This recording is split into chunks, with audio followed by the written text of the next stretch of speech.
Hola, ¿cómo están? Bienvenidos sean todos a nuestra primera entrada literaria del CIPAS Carpe Diem. Hoy hablaremos de un libro que para mí es fantástico. Mi nombre es Snyder Tobar, estudiante del programa de licenciatura en Literatura y Lengua Castellana en la Universidad del Tolima. Pertenezco al CIPAS Carpe Diem, pero ustedes se preguntarán, ¿qué es un CIPA? Un CIPA son las siglas para denominar el Círculo de Integración y Participación Académica y Social, es decir, un grupo de trabajo. Mi CIPAS en particular está conformado por 4 estudiantes: Miguel Ángel, Tatiana, Lina y su servidor, pero más adelante los conoceremos. Como les venía diciendo, hoy hablaremos sobre un libro fascinante, sobre un libro que para mí ha sido uno de los mejores que he leído. ¿Quieren saber cuál es su nombre? Pues su nombre es Manzanitas Verdes al Desayuno, del autor colombiano Milcíades Arevalo. Sí, Manzanitas Verdes al Desayuno. Pero no piensen mal, no es un libro de recetas saludables. Tampoco es un libro de dietas. Es un libro de cuentos. Sí, de cuentos. De cuentos, pero encasillados en el género de cuentos de carácter erótico. Sí, erótico. Pero no piensen tampoco mal en el sentido erótico. Hay que comprender. Una cosa es el erotismo y otra cosa son los aspectos sexuales. Los aspectos sexuales hacen referencia a todo acto sexual. El erotismo, en cambio, hace referencia a ese sentimiento, a ese placer, a los sentidos que nos mueven las letras de los libros. Como un libro puede despertar en nosotros miles de sensaciones mediante sus palabras, mediante sus formas, mediante su escritura, mediante su narración. Y eso hace Milcíades Arevalo. Milcíades Arevalo, como les decía, es un autor colombiano que más adelante conoceremos un poco. Uno de nuestros compañeros le hablará un poco sobre cómo es él, su vida, su obra, su trayectoria. Milcíades Arevalo se ha caracterizado por su estilo de narración.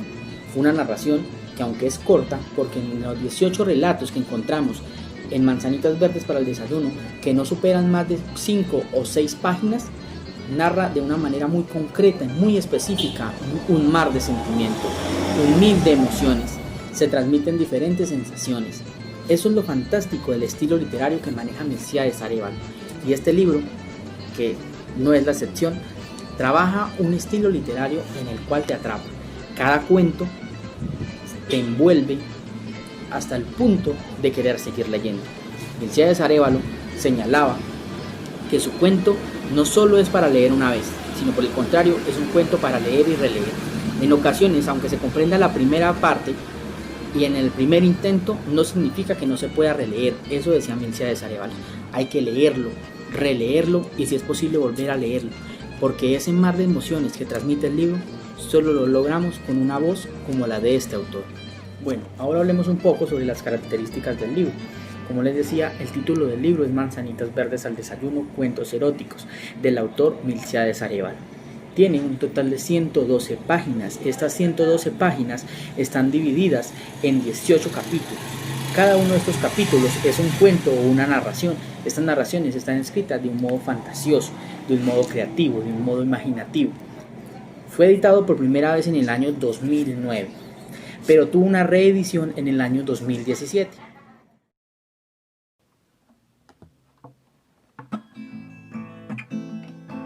Hola, mi nombre es Miguel Ángel. Como lo decía Peter, les voy a hablar acerca de Milcíades Arevalo, el escritor de Manzanitas Verdes al Desayuno, como parte de este análisis literario. Milcíades Arevalo, un hombre de bajo perfil, humilde, nació en Zipaquirá en 1943. Fue bautizado en un municipio aledaño, en Chía. Nació en una familia muy humilde, pasaron muchas necesidades, quedó huérfano a los 4 años. Más adelante se trasladó a Bogotá en el año 1957. Allí transcurrió su infancia. Y una de las anécdotas en el barrio Santa Fe de Bogotá fue haber conocido de vista al poeta León de Greiff. Lo veía como un personaje misterioso. Siempre lo veía salir de su casa con su traje, su boina y su paraguas, pero nunca lo veía llegar. Y desde ese entonces Milcíades Arévalo dejaba volar su imaginación y pensaba que como nunca lo veía llegar, seguramente aterrizaba en la azotea de su casa con un paraguas. Pasó muchas necesidades. Tuvo una librería con su hermano, como lo veremos más adelante, pero antes de eso fue marinero en el barco del capitán argentino Ariel Canzani, y allí este capitán tenía una revista, y Milcíades Arévalo comenzó con el interés de tener una revista y le prometió a ese capitán que fundaría una revista mejor que la suya. Después de esto, Milcíades Arévalo se trasladó a Santa Marta. Allí, junto con su hermano, funda la librería llamada El Cid. Dice que él recorría pueblos vendiendo libros. Una vez más, se trasladó a Bogotá, su querida Bogotá. Y allí cuenta diferentes anécdotas, entre estas que llegó sin dinero. Y el Hospital San José compraba sangre, él los llamaba los vampiros. Fue allí y vendió sangre por 50 pesos. Seguido de esto, fue corriendo a la librería y compró un libro que tanto le llamaba la atención. Ese libro se llama Una temporada en el infierno, de Arthur Rimbaud. Cuenta Milcíades que cuando él leyó la primera página que decía: antaño, si mal no recuerdo, mi vida era un festín donde se abrían todos los corazones, donde todos los vinos corrían. Una noche senté a la belleza en mis rodillas y la encontré amarga y la injurié. Él dijo: yo quiero escribir así. Después, el escritor y poeta Gonzalo Arango, padre del nadaísmo, lo invitó a trabajar en su revista que tenía ese mismo nombre, Nadaísmo. El nadaísmo fue un movimiento literario vanguardista colombiano, era de carácter nihilista. Después de esto, en 1972, Milcíades Arévalo funda la revista Puesto de Combate. La primera edición le costó 18.500 pesos. Y ya vamos a ver, voy a explicarles el carácter de esta revista. Puesto de Combate, la revista cuyo fundador, director, creador es Milcíades Arévalo, el escritor de Manzanitas Verdes al Desayuno. Esta revista tiene un nombre contestatario de la época, hace alusión a la situación de su época, pero el mismo Milcíades Arévalo aclaró que ese puesto de combate es el combate con las letras, con la poesía, con los libros. Al igual que Milcíades Arévalo, la revista incluía a personas marginadas, a escritores de provincia, desconocidos, aquellos ignorados. Es un reflejo de la personalidad y el carácter de Milcíades Arévalo, una persona de bajo perfil y que no le gusta la fama. Sus historias, las historias que escribe Milcíades Arévalo, y específicamente en Manzanitas Verdes al Desayuno, están cargadas de realidad y fantasía. Milcíades Arévalo ha dedicado su vida a establecer puentes entre los autores de su país y el continente latinoamericano. Entre sus cuentos tenemos El oficio de la adoración, tenemos también Inventario de invierno y Cenizas en la ducha.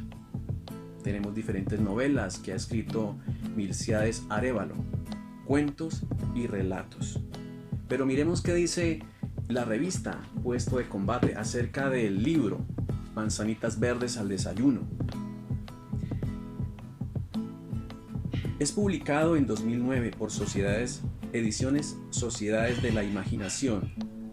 Allí encontramos 18 historias a través de las cuales el autor adentra sus relatos de cotidianidad marcadas por el deseo, la sexualidad y el erotismo. Historias en las cuales el común denominador es la fantasía y la condición humana en sus distintas facetas.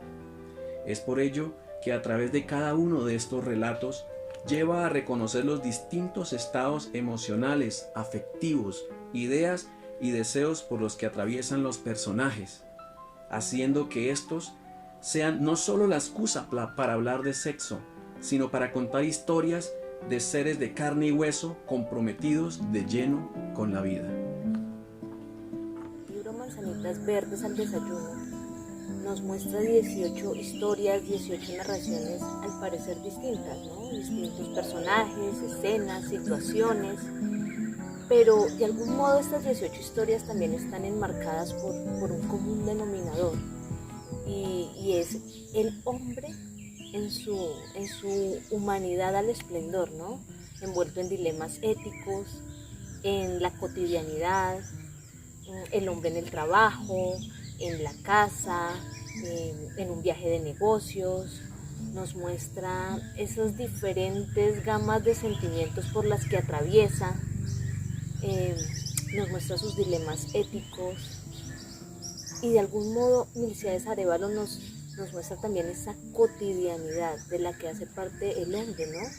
Y es esa misma cotidianidad envuelta con esa humanidad tan plasmada allí, que de algún modo terminamos identificándonos con el cuento y, por supuesto, atrapados en él. Hoy les quiero hacer mención de uno de ellos, se llama El gato de vidrio. Quisiera contarles a grandes rasgos en qué consiste esta narración, pero principalmente hacerle una especie de disección de los puntos tocados, de los elementos de los que hace referencia el cuento como tal, enmarcados en este cuento de Milcíades Arévalo, El gato de vidrio. Una de las historias que llamó mi atención en el libro fue el cuento El gato de vidrio. En ella se narra la historia de un hombre que ama en silencio, está enamorado perdidamente de su vecina, que es mucho más joven que él. Ella es de espíritu libre, desarraigada y de algún modo fuertemente custodiada por su padre. El cuento transcurre básicamente en 3 momentos fundamentales, aunque son varias las escenas que ocurren allí, son 3 momentos fundamentales. El primero, cuando ella pierde su gato. El segundo ocurre cuando ellos salen de la ciudad a un lugar llamado el Salto del Ángel, y el tercer momento ocurre en el apartamento de él. Entonces básicamente esta es como la anécdota de lo que engloba en sí el cuento, pero la tensión ¿dónde radica? Es cuando el autor Milcíades Arévalo decide que el protagonista sea quien cuente la historia, y él la cuenta en primera persona, y es a través de su perspectiva, de su mirada, de sus sentimientos, de su pensamiento, de ese amor enardecido por aquella mujer, es de donde empezamos a conocer la historia y se empieza a tramar, de algún modo, se empieza a surgir esa tensión. Ahí es donde está la focalización, en él, en el protagonista. Entonces él detalla ciertas escenas o ciertos lugares, los detalla, es minucioso en el detalle, también conocemos los sentimientos, su percepción acerca de X o Y situación, y por supuesto conocemos también el desbordado sentimiento hacia esta mujer que ama en silencio, ¿no? Y esto engloba básicamente la tensión, que es el foco en el protagonista. Pero bueno, también en el transcurso de la historia encontramos esa emocionalidad y esos puntos de tensión que claramente nos muestra el narrador. Uno de ellos, por ejemplo, cuando en aquel lugar que les acabo de mencionar llamado el Salto del Ángel, la mujer, un grupo de hombres armados les disparan al otro lado del río mientras ella se baña desnuda. Entonces de un momento de paz donde ella se está bañando desnuda, unos hombres armados empiezan a dispararles. Ellos salen corriendo, no se esperaba tal acontecimiento en el transcurso del cuento, que pues de algún modo rompe con esa tranquilidad, ¿no? Otro segundo punto de intensidad es ellos camino a ese pueblo más cercano. En medio del susto encuentran a un hombre quien está llorando y les narra que unos hombres armados entraron a su casa y asesinaron a toda su familia. Nuevamente juega la emocionalidad. Y un tercer momento de emocionalidad es cuando aquella mujer en el hotel de aquel pueblo cercano yace en el balcón desnuda y es apedreada y también es apedreada y maltratada de algún modo por las personas que van pasando en procesión el Domingo de Ramos. Entonces son 3 momentos donde se juega con la emocionalidad, esos puntos de tensión fuertes que nos hacen a nosotros como lectores experimentar cambios abruptos en las emociones, ¿no? Pero también hay un factor importante: después de estos puntos de emoción ocurre el giro, ya al final de la historia, cuando ella le confiesa a él que se va a casar con otro. O sea, el hilo conductor que hasta el momento llevábamos nos indicaba que de algún modo iba a ocurrir un romance entre estos dos personajes, pero ella le confiesa, lo busca en su apartamento y le confiesa, este ya es el tercer momento y ocurre el punto de giro, le confiesa que se va a casar con otro. Y la epifanía es revelada en este punto de giro cuando este hombre guarda silencio, calla ante semejante noticia, no hace nada por mencionarle cuánto la ama. Quizás a gritos desea que no se case, que se quede con él, confesarle su amor, pero él sencillamente guarda silencio. Entonces es aquí cuando pienso en el argumento. ¿Cuál es el argumento más apropiado para este cuento? ¿Acaso si amas dejas ser libre? Esa fue como la primera idea que llegó a mi mente.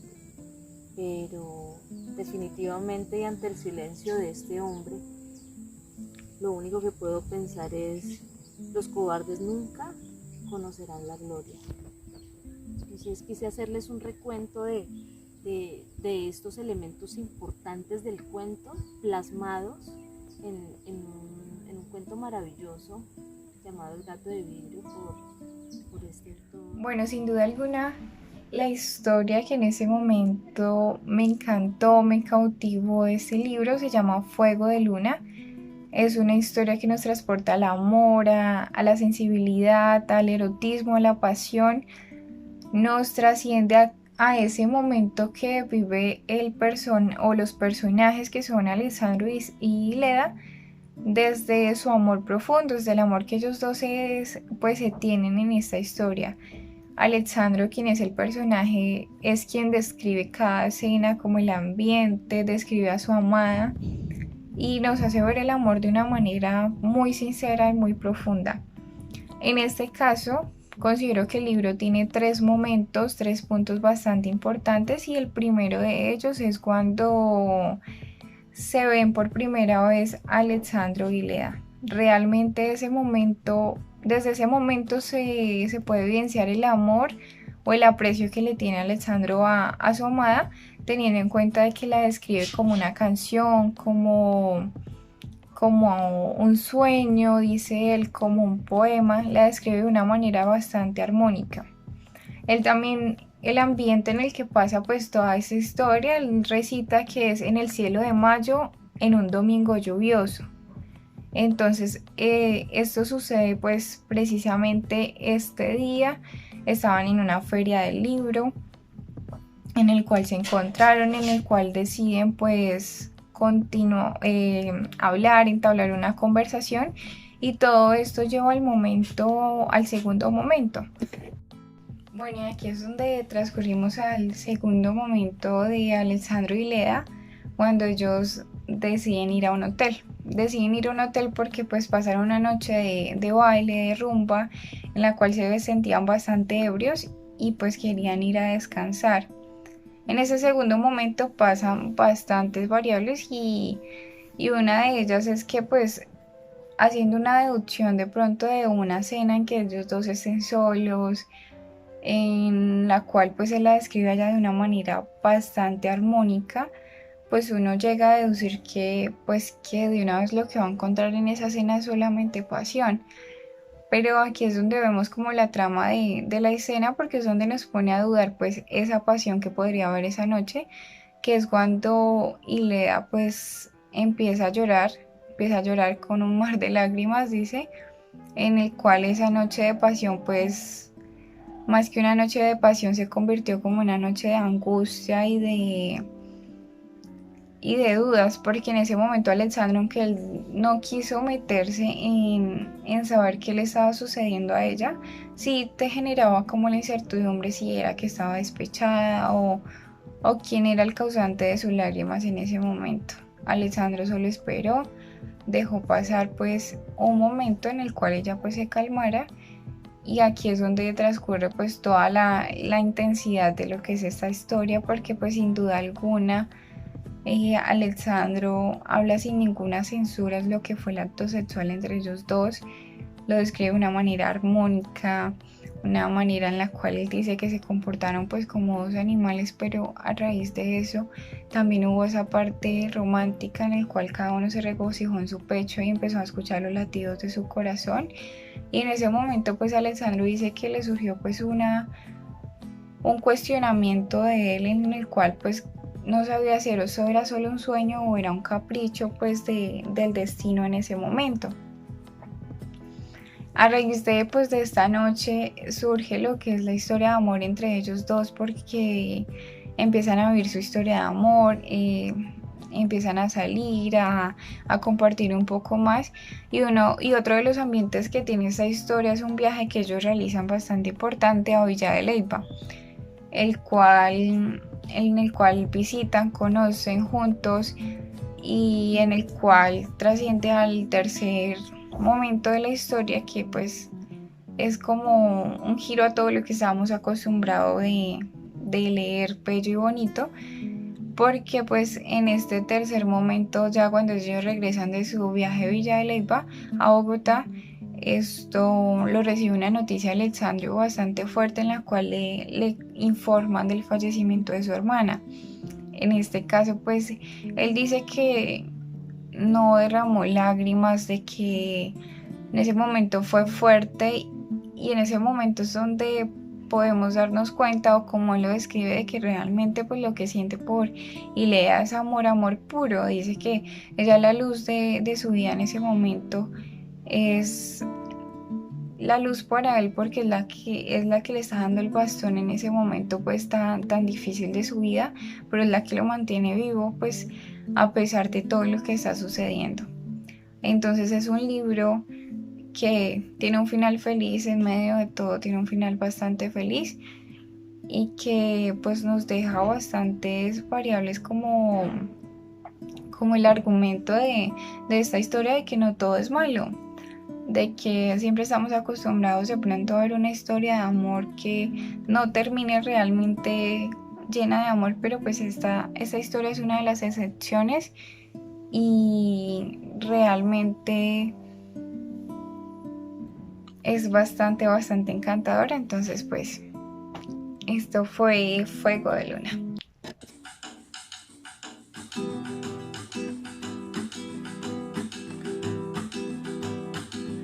Desenlazando, a mí los descubrió, su fuerza el amor, para su voz levantar 1000 poemas más, 1000 escritos más, y su imaginación en el combate plasmar 1000 seares, 1000 versos en su haber, 1000 seares, 1000 versos en su haber.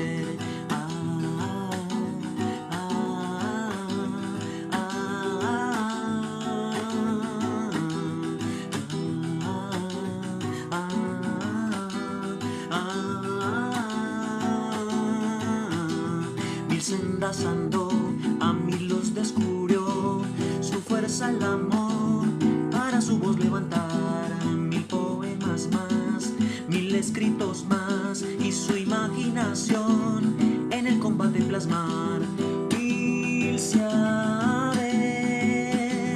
1000 versos en su haber, 1000 seares,